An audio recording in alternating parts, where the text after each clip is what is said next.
హోలీ కోసం ఎవరన్నా తెల్లని కొత్త బట్టలు కొంటారా నాయన?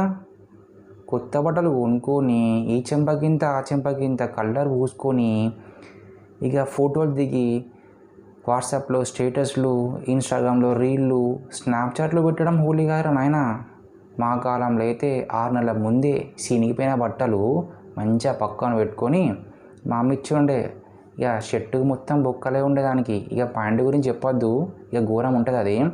ఇక అది వేసుకొని బయటికి వెయ్యి పాన్సోడ్ ఎక్కడ ఎరికేనా ఇక పూసుకుంటే వారం రోజుల వరకు పోకపోయేది హోలీ. ఇక సున్నేర్ అని ఒకటి ఉంటుంది సిల్వర్ కలర్లో, ఇక అది పూసుకుంటే ఇక గ్యాస్ని పెట్టి దొమ్ముకోవాల్సిందే. ఇక కొందరు అయితే బత్తాలకి ఇస్తే కలర్లు కూడా మొహానికి పూసేది. ఇక గివ్వి కాకుండా కోడిగుడ్లు కొట్టుకునేరా నాయన. ఎవని గుడ్లలో ఏ కోడిగుడ్డు కొట్టేది ఎవ్వని తిరగపోయేది.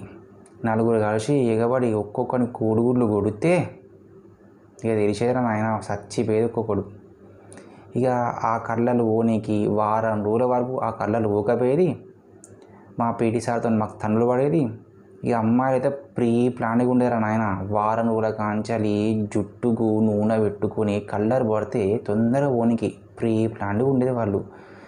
ఇక కోడిగుడ్డు కొడితే వాసన వస్తా అని చెప్పేసి ఇక పెట్టని క్రీములు పెట్టని షాంపూలు ఉండేది వాళ్ళు.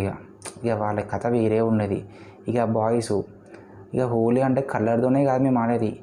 పెద్ద మూల మండ వేసి చిన్న మూలని చూడిపోయేది, పెద్ద పూరని చూడిపోయేది. ఏ మూల పడితే ఆ మూల వేసేది మనల్ని.